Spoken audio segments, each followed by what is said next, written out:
Phil Weiss of Apprise Wealth Management here with a video summary of this week's blog.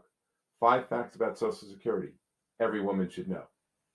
Before I get to my facts, let's address the elephant in the room first. Some people are worried about Social Security benefits. There's a report that was published last year that said that by 2023, the system will run out of money. That's a little bit of an exaggeration. According to what I've read, it'll be 76% funded instead of 100% funded. So that could mean reduced benefits, but it doesn't mean benefits go away.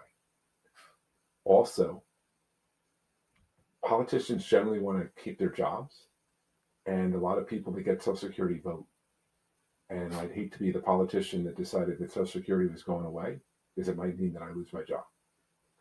We also have the fact that Social Security is such an important part of many people's retirement. To make it go away could really be damaging to those people who are relying on their benefits. Could they cut the benefits? It's possible. They could also consider raising the wage base. Right now it's at $147,000 this year. There's been talk about suspending it at $147,000 and reinstating it at $400,000 for people that make that amount or more. So there are ways around the problem. So I don't think that Social Security goes away. It's possible, like I said, it could be changed. They could raise the retirement age too. So there are changes that they could make, but it would be hard to do away with it. And also it seems likely that if changes did happen, that they would affect those that were further away from retirement age and those that are closer, because the further away you are, the more time you have to plan. All right, that's enough of that. Let's get on to the facts. Social Security is an important part of retirement for many people. And for a lot of reasons, it matters more to women than men, at least in my opinion.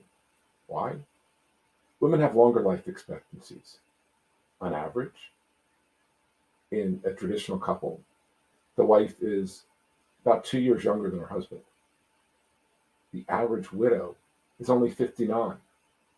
So that means that there's a lot more years that a woman can be collecting benefits. All right. So the first fact is you can claim your own benefit. As long as you've worked for a minimum or have qualified wages for a minimum of 40 months, 40 quarters, or 10 years, you qualify for your own Social Security benefit. They actually take the highest 35 earning years that you have and make it indexed. But as long as you work that minimum of 40 quarters, you can qualify for benefits. Second, there's no marriage penalty. It's not like there's a family max or anything like that.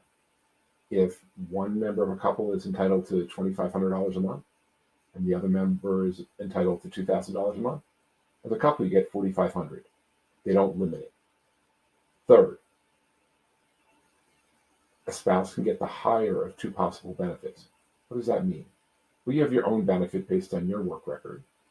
And again, we're talking about these are facts that women should know. Oftentimes, the wife is the caregiver for the kids so that they are out of the workforce, since they may have a lower benefit, maybe significantly lower than their spouses, but they did work. So when I say get the higher of the 2, they look at your own benefit and they look at your spousal benefit. I talk more about spousal benefits in the article, but figure that it's 1/3 to 1/2 of your spouse's benefit at full retirement age.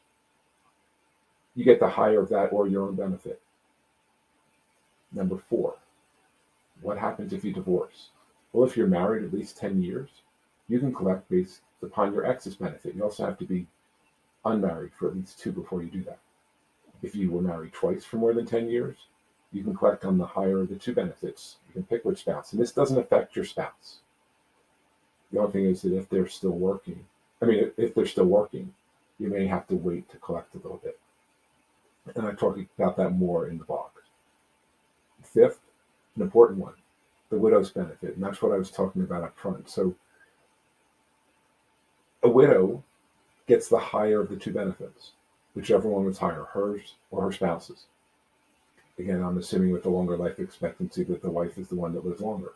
So she gets the higher of the 2 benefits. So that's where we get into the last part of the article, where I talk about some planning considerations. First, you want to coordinate benefits. You don't want either member of a couple to make a decision solely on their own.